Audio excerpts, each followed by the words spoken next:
I got the eccentric ring in.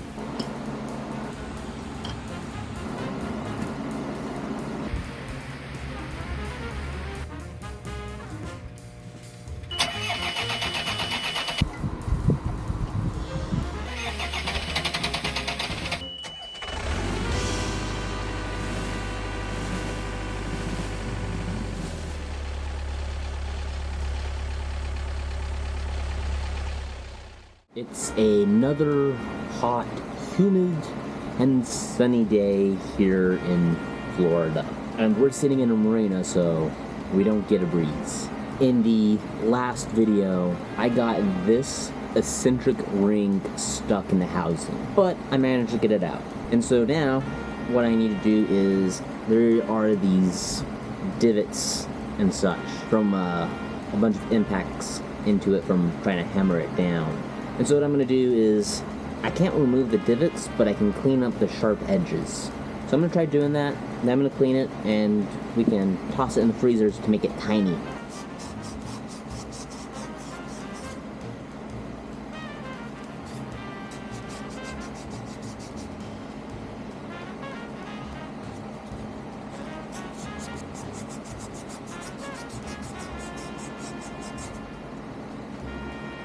I'm going to use the 600 and 1000 grit sandpaper again and see if I can get the insides of this at all.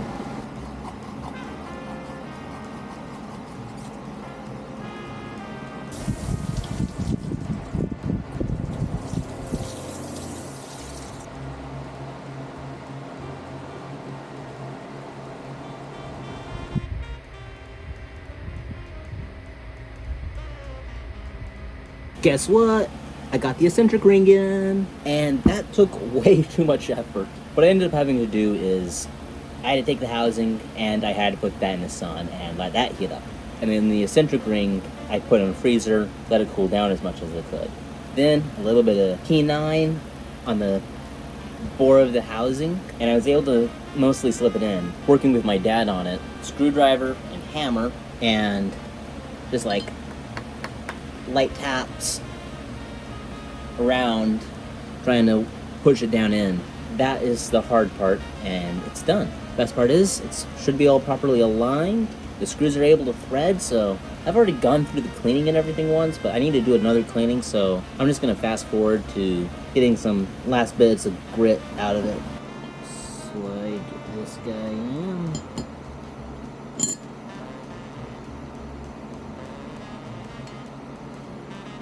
With the eccentric ring in, I can just drop the vane pump in.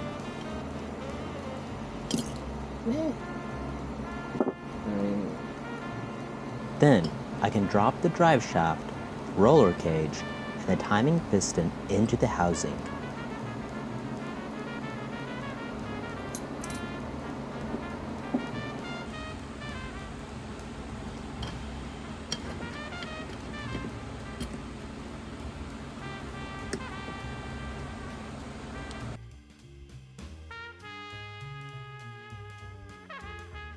The cam plate goes in first, then the plunger and distributor head go together. Once assembled, the distributor head goes onto the housing.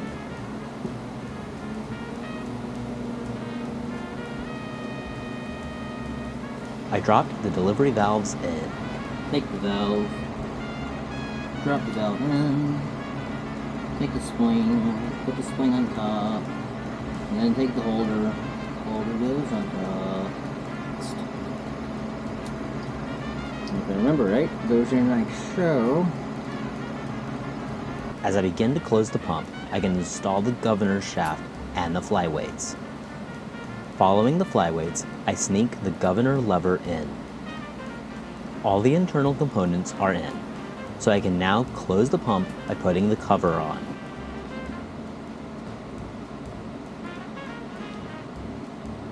Pump is back together. Time to get this plate back on.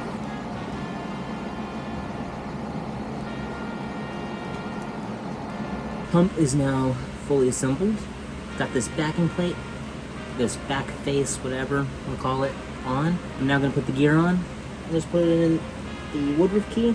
It's a special half moon shaped key that works on the gear or something. And it goes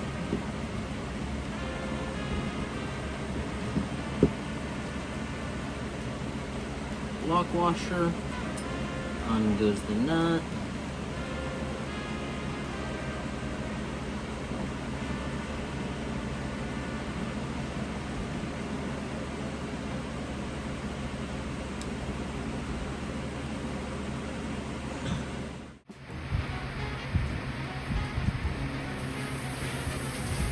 Back in the engine room. Before I can put the pump on, I need to prepare everything to put the pump on.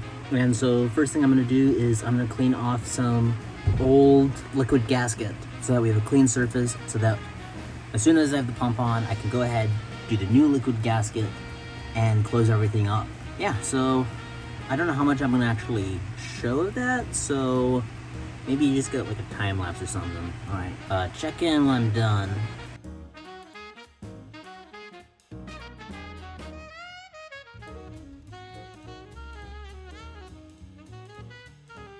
I never did check back in. Instead, I went and tried turning the pump by hand. We're back 2 or 3 steps. I need to align the letter B on this gear, the letter B that's on the engine. However, because of the way I assembled everything, it's 90 degrees offset from where it needs to be. I thought I could just spin the gear and the whole pump will spin and I'd be able to put things back together. But for some reason, I'm hitting a stop. I don't know why. I have to take the pump probably some amount apart again. This sucks.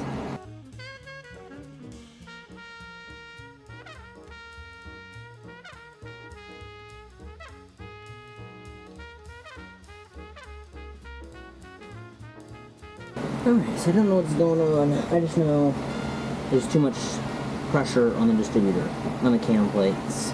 So, some investigation later, I'm fairly confident that the 2 springs that are pushed up against the distributor head and are holding the cam plates down against the rollers, something is up with those where it's applying too much force, I think, keeping the cam plate from spinning. So I think I have to take this somewhat apart so that I can see what's going on. The question is, what do I take apart and how much? This sucks.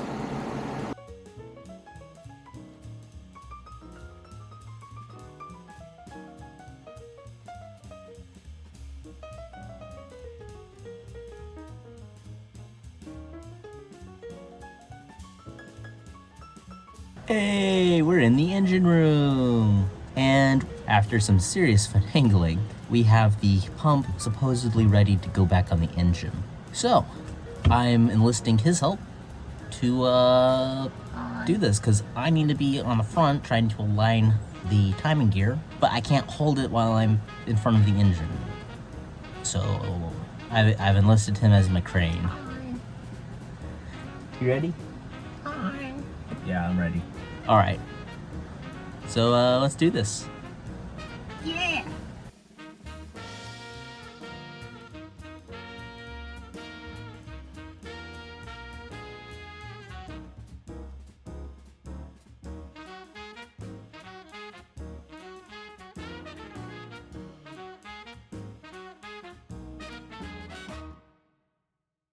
Getting the pump on turned out to be quite challenging. The pump gear needs to mesh exactly right on the timing gear, the letter B to the letter B. The only problem is that the pump gear was 3 teeth off in rotation. So why can't we just turn the pump those 3 teeth? Because that exact position we need to turn the pump gear to spins the cam plate to being just on top of the rollers, with the massive springs holding down the cam plate. This requires a lot of torque to get the gear into this position, and whenever we got it into this position, it immediately slides off. So we go to our dad for advice. He advises us to use the breaker bar to spin the gear just enough while we push the pump onto the housing.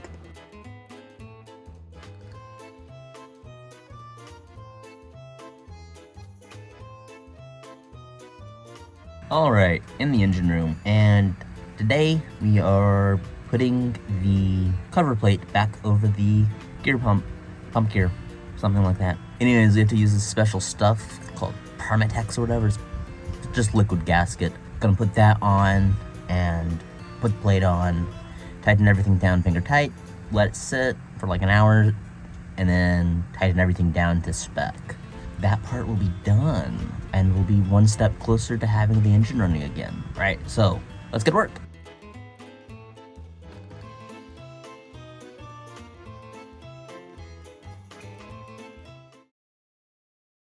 Alrighty, so with that, the cover's back on. Now I can move on to the next things on the engine. With the front cover now on, we can put the fuel rails on.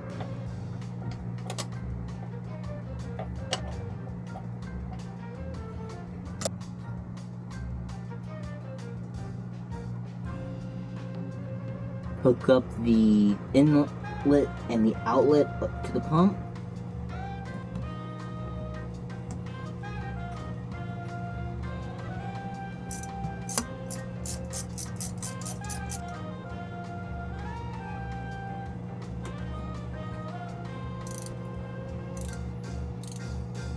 Hook up the return pipe.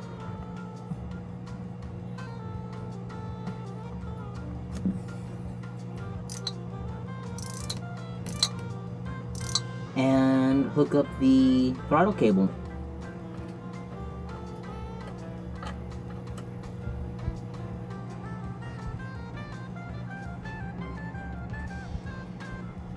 And then that will be the engine back together. What we're going to be doing today is we're going to bleed the engine. This is a new thing for me. It's going to be a learning process. First thing I need to do is I need to bleed the engine up into the, all on the low pressure side. Let's go ahead and do that. Alright, here's the thing going in. I think all I have to do is loosen this hexagonal bolt over here. Just pump the bulb I have back here until I have nothing but fuel coming out of the top. With the low pressure primed and all, we're going to go ahead and give turning the engine over a try. So I have the raw water open, and Simon is going to, I'm going to turn the starter motor. And meanwhile, I'm going to sit here and watch it and have my hand on the I'm gonna suggest you just fuel stay cock. clear. And I'm going to stay clear. Ready? Ready. Ready. Okay.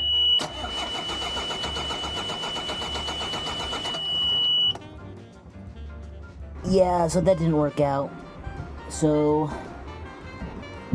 we have to bleed each cylinder one by one. You should be at about half throttle. Yeah, right, close enough.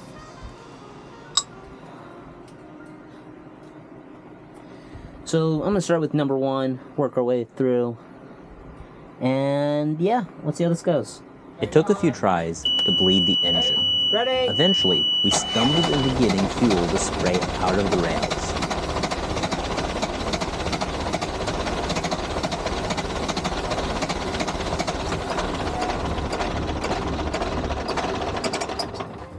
We also picked up a handy way to kill a runaway diesel too. Works like a charm. After bleeding the engine, we tried starting the engine.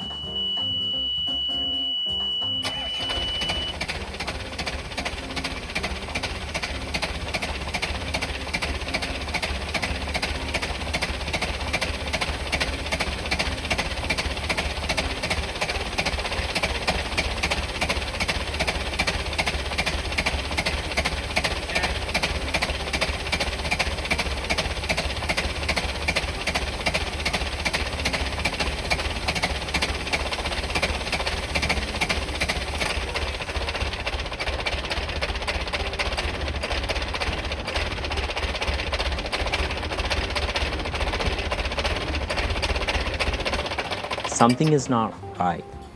Engine is bled, but she struggles to start. Exciting!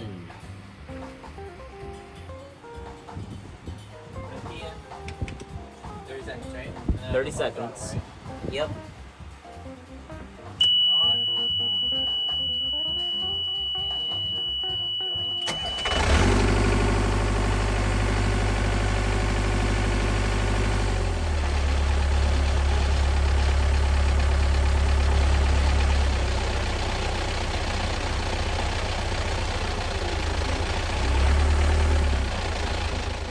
So got the engine started. We're able to run the engine. However, we only have half our throttle range, and throttle lever at the helm has to be about halfway for the engine to start. And then we're at max full open on the throttle lever. We're only getting to 1600 RPM. So, I did something wrong. The question is, what did I do wrong? There are 3 things that I know that we can change to change the throttle response. The full load stop screw. There is the throttle lever itself and how it's attached to the throttle shaft. And then there is the governor shaft itself. So with the governor shaft, I know that I installed that one within spec. It's supposed to be set within about 1.5 to 2 millimeters from a certain machined face, and I did that. And then it could be one of the other 2. So I compared the setting I have for the full load stop screw by counting the number of threads on it and comparing that with a photo I took. I can leave photos here, and I can count the same number of threads in each picture. So that means it's likely the thing I didn't quite do right, which is the throttle lever on its throttle shaft. You see, when I took it apart, I didn't mark that, even though I probably should have. So what I need to do is figure out how much I need to readjust it so that I can put it on right. I think what we're going to do next is we're going to start the engine. We're going to see where idle is supposed to be, and I'm going to, from there, figure out where the throttle lever needs to be on the throttle shaft. Ready to start.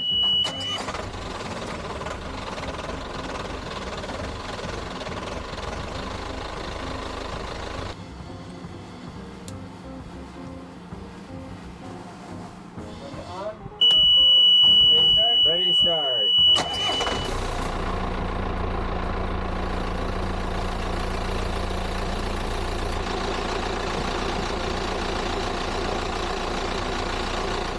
We got a diesel pump fixed!